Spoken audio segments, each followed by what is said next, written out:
be there soon.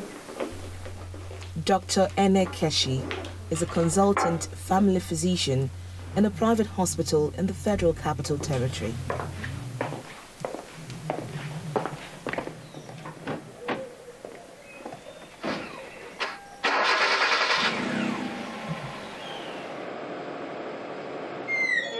From the moment she walks in, she has just a little time before her day begins. Good morning, madam. How are you today? Okay. Her job is nothing short of demanding, attending to the many needs of patients.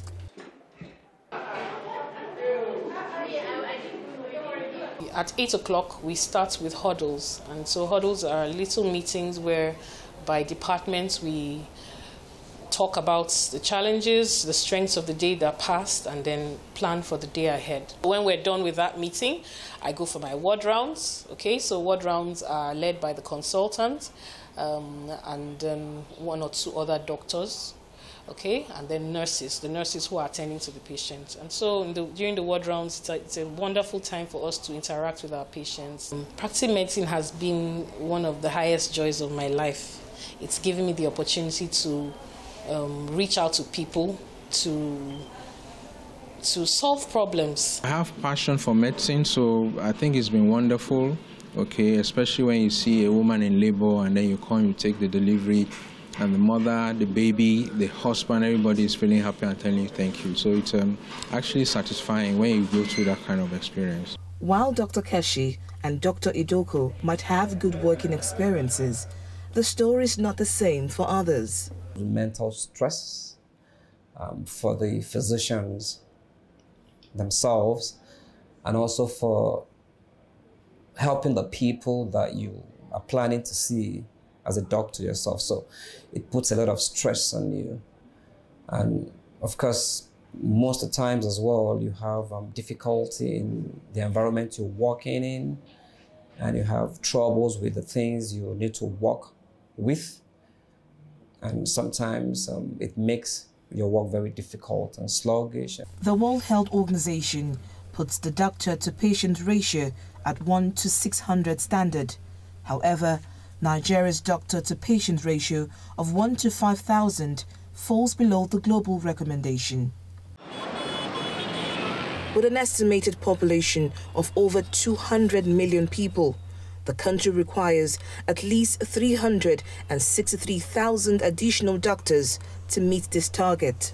As at April 2022, the Nigerian Medical and Dental Council, from their registry, out of the 110 doctors that have been registered in Nigeria from inception, presently, as at then, there were only 55,000 left.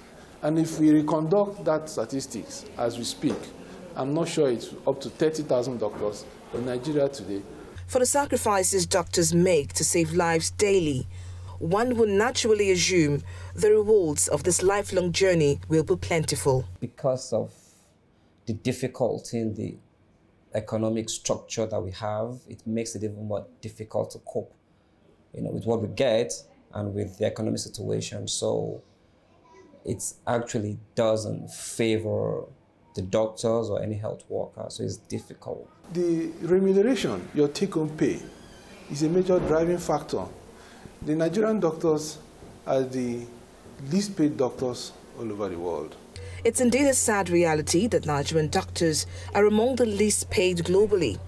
With expectations of them so high, a tough working environment and abysmal pay, some of them have resorted to migrating abroad for greener pastures.